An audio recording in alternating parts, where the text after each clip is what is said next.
This is Nasha Kasha, Ukrainian Almanac. 28 minutes of stories for everyone about Ukrainian life. Nasha Kasha is heard on 16 campus and community radio stations from Newfoundland to British Columbia. I'm your reporter, Stefan Andrusiak, and this is episode 191. Students of climate change know that the Earth's most recent ice age began 2,580,000 years ago. It ended only 11,700 years ago. In British Columbia, at the end of the Ice Age, glaciers drifted and created a widespread mantle over top of the bedrock. Along the margins of this drift, lakes formed. Along the sides of the melting ice, streams moved loads of silt, which formed deltas. Silt is made up of particles the size of something between sand and clay. This is ideal soil for growing crops. The Canadian area above north central Washington state is called the Okanagan Valley. Fruit orchards and vineyards, a dry, sunny climate with lakeshore communities that beckon retirees. The primary city is Kelowna. So when the Bihuns retired and moved to this part of the Okanagan Valley, they were so happy they formed a Ukrainian dance group. They named it after the valley itself. Dolyna is the Ukrainian word for valley. And this, my friends, is the story of the two masterminds behind the Dolyna dancers.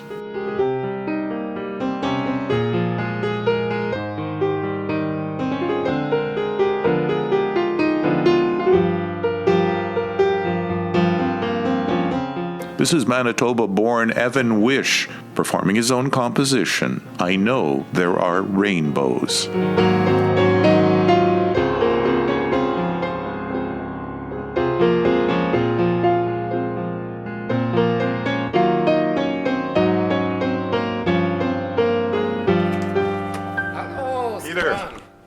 Welcome to Taimo.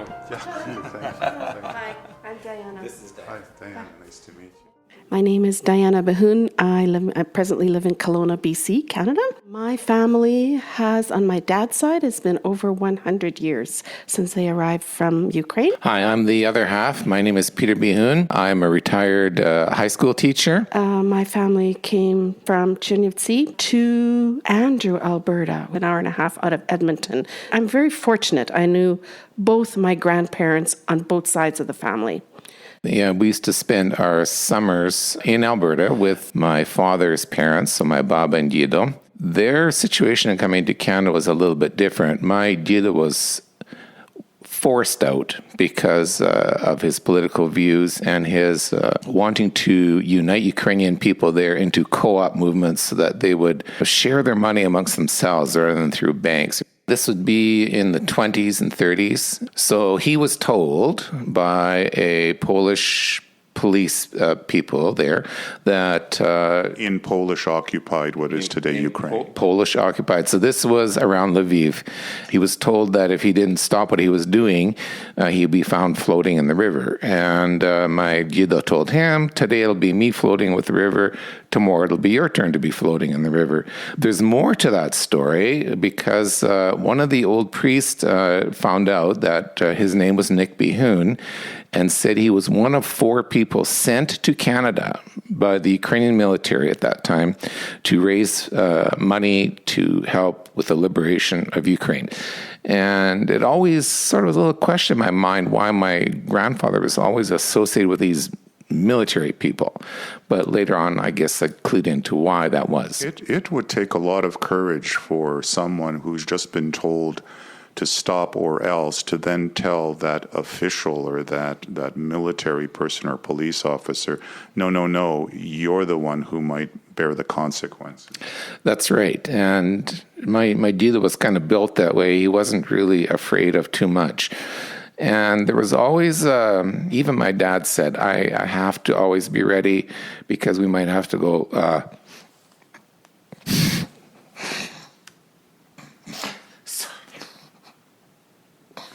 It's okay. It's okay. Take your time.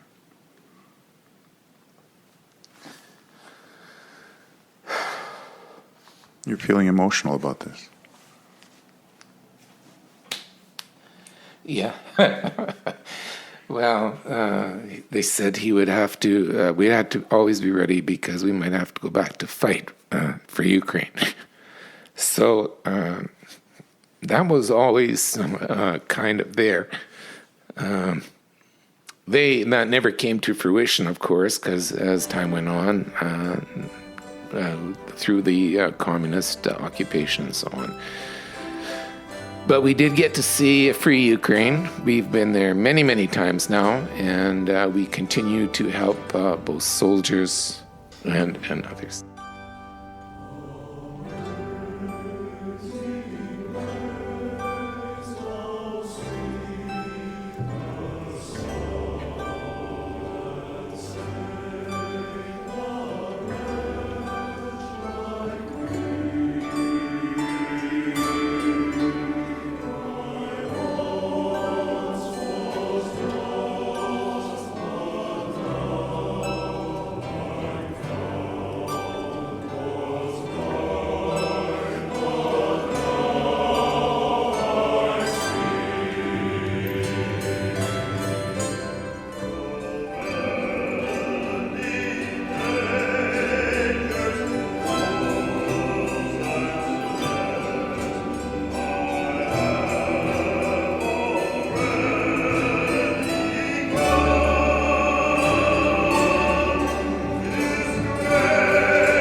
I grew up on a farm, and I lived in a community where it was 95% Ukrainian or more. Everything you did had a Ukrainian influence, whether it was church or weddings or parties or gatherings. The language was spoken almost always. My grandparents, four of them, my grandfather on my mom's side, he spoke English fairly well.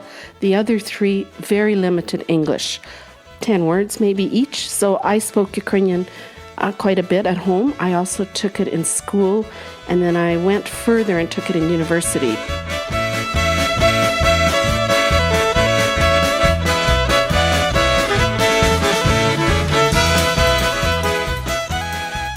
What did you study? What did you want to become and then became? I became a registered dietitian. I like food. I like cooking. And that part, and then the health aspect, I think really appealed to me. And in my life of working 30 plus years, I worked in a hospital, and so did lots of that kind of work. And then at the end, my job was doctor's referrals for adults, basically, in Prince George, BC. I think now, if I'd have married a non-Ukrainian, it wouldn't have kind of fit somehow. And I realized it as our grandparents passed things to our parents and our parents to us, that was an important part for me to continue doing Ukrainian things. And so here, when we picked Kelowna as a place to retire, well, we knew there were 2 Ukrainian churches. That was a plus. There was kind of a dance group here that was under the auspices of the Ukrainian Catholic Church, surviving, but not maybe thriving. And we took that under our wing and became a registered society and went from like 13, 15 dancers to 60. I'm from Prince George, BC. That's how we ended up there eventually through our working lives. And when we came back from university together, there wasn't much happening in the Ukrainian community, so we decided we would get a dance group going. We had dance groups there before when I was very young. My father was the main push there. His philosophy was if you wanted it, you had to go out and do it and get it going. So he was an organizer. He actually got the Ukrainian Catholic Church going there. He helped with the Ukrainian Orthodox Church. We had something called Folk Society where they had, like Folkorama or whatever, and he organized Ukrainian events, dancers or musicians or whatever to perform at those. So he was always involved. And then as a youngster growing up, I danced. And then when I was about 12, 13 years old, there were no teachers. So he said, teach them what you know. So I did.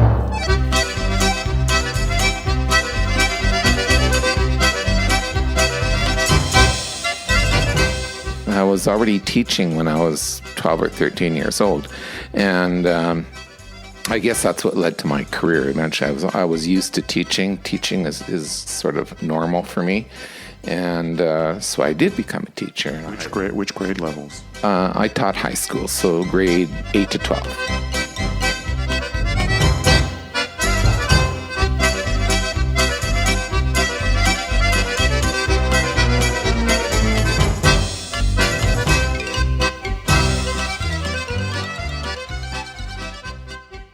So when you met him, I take it he was a good dancer? Yeah, we both danced. I danced when I was very young because I lived in Andrew, Alberta, and there was already dancing lessons there. Different people taught me through time. And then both of us stayed at St. John's Institute in Edmonton, and that's how we met. What kind of a city is Prince George? Tell me a little bit about the economy and what makes it tick. Well, when my dad came, he came... I guess in the late 40s he came there.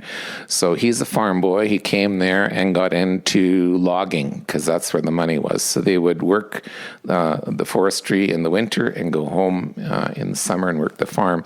He became a logger, and Prince George is still very much a forestry town. He later kept upgrading himself. He got into construction. He was a carpenter. So we were into building, and we built for ourselves. We built for others. And my father became a superintendent of construction and did many large projects there, including the building of the Ukrainian Catholic Church. He was instrumental in getting it going and finally having probably one of the nicest Ukrainian churches in all of British Columbia. Not bragging, it really is a beautiful church. You said your father told you that if you want something, you need to get it done. It sounds like he was someone who took an idea and ran with it. Yes, he said you could pray a lot, which is good, but he said God loves a doer. The surname Bihun means runner, so he ran with it. Exactly, yeah. Nasha Kasha comes to you from CHRW 94.9 FM on the campus of Western University in London, Ontario, Canada.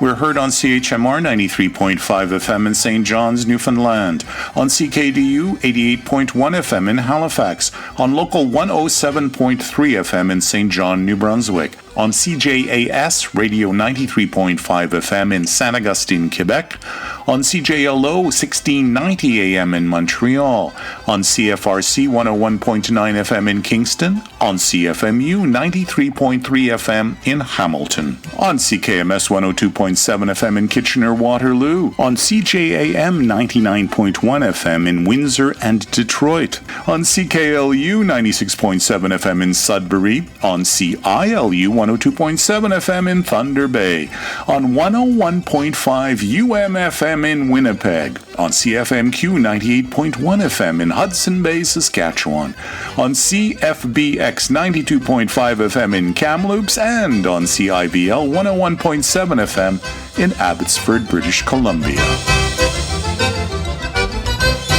So we did run with it. What age groups of dancers and how many did you ultimately have? 4 years to, say, university level, I would say. And I would say we were pushing 55, 60 dancers at a time. Okay, so you came here and you have to start over again? They did have a dance group here for many, many, many years. And so when we came here, they said, well, we would like you to take over the dance group. So we already had a vision in our own minds with what we'd taught dance for over 30 years there, I suppose, in Prince George. And we started out here with our own group of about 10 or 15 dancers. And we built it slowly. It was building year by year. And then we thought, well, we should be doing more. We should be teaching Ukrainian language. And we tried to do that. So, yeah. A dance group from scratch. There may be people listening out there across Canada going, oh, maybe I took Ukrainian dance. Maybe we can do that. How do you do that? Basically, advertise as much as you can. We knew people in both Ukrainian churches. That was an advantage to us. We sold it. That was kind of our thing. We would say, come join us, come try it. And at that time, we had a girl that was moved with us from Prince George. And she started teaching the year before we got here. And so we knew her. She had danced with our son. And so it was just a perfect fit. We had learned from experience that if you just do dances on stage, people who don't know Ukrainian dance, for them eventually becomes kind of all the same. And here when you're telling them a story, they can get into it. I remember one folk ballet we did was our pioneers coming to Canada. We did the whole thing about leaving the old country and leaving your family and leaving the graves and going to this strange country and so on and so on. And all the tears were shed and they got to the new land, etc., etc. After we had performed that on stage, one of the ladies in the audience, an East Indian lady, said, you know what, that's our story as well. They could relate to that. We try to create interest that way as well.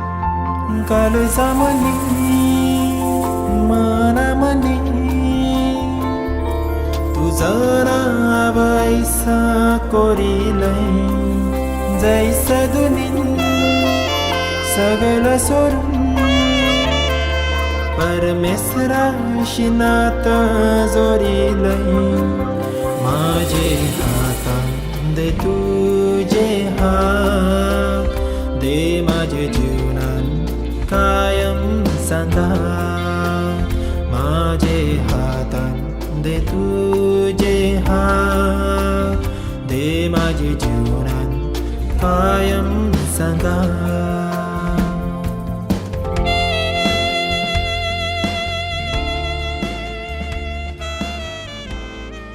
So that leads me to our culture classes, which we do. Really, we were teaching language, but kids weren't kind of maybe receptive to that. So it just kind of started with a few kids. I did cooking classes in my job. So the child danced from 4:15 to 5:15, then 5:15 to 6:15, they would come and have culture with Peter and me in the kitchen. And we do 2 flip-flop classes on a Tuesday. And it is, I think the neatest thing about all this is when they walk in that class, the first thing they ask Peter and me is, what are we doing today? Because each class would be different. We would try follow the seasons. So at Christmas would be kolach and pampushke, chrustike, and then Easter, the breads. We teach from 4-year-olds to, I would say, about 12. In our culture classes, we strongly encourage parental involvement. And I recently read a comment of one of the moms said, this is what I like about our club is that parents can be involved. And especially if you have a 4-year-old who's not quite sure, they haven't been in school yet, they come to our environment and you have to envision a kitchen normal size and there's 25 people in there and it's pretty busy and there's things on the stove and there's noise and there's whatever, it's kind of can be overwhelming. So we encourage the parents because they help with keeping the kids on tab and they help and share, because if Peter and me are in each of the culture classes and there are, let's say, 20 children, well, we can help too, but not everybody else. Ішов я раз по межі терени, здибав я дівчину, що несла пироги. Ой, чули, чули, чули, ой, чули, чули ви. І здибав він дівчину, що несла пироги. Павова кума, кума, кум, дівчина ти голубко, чи знаєш мої сни, що я тебе кохаю, і сиром пироги. Ой, чули, чули, чули, ой, чули, чули ви, що він її кохає, і сиром пироги. Дівчина, як зачула козацькі мрії сни, відразу запросила на свіжі пироги. Ой, чули, чули, чули, ой, чули, чули ви, відразу запросила на свіжі пироги. In terms of craft teaching, what's hot in Ukraine? Well, we look every year. One year it was deduks, wheat weavings, things like that. So every year around this time, we are on the lookout for wheat. So sometimes we see a farmer's field that needs a little thinning. So we get some. You don't. Shh. So we take a little bit of wheat and then we save it for that kids for wheat weaving. Любовна пироги.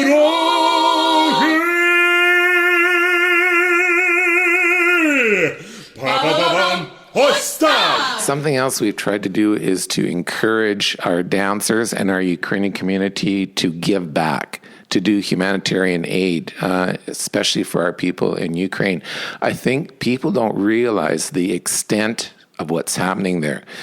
We talk about refugees coming across the Mexican border and so on, but most people don't realize that Ukraine has about 1.5 million internal refugees within the country that the country itself is trying to cope with and take care of these people. Displaced by war in the East. That's correct. And not just that, but of course they have soldiers coming back now that are wounded, and they don't really have a great medical system to take care of these soldiers.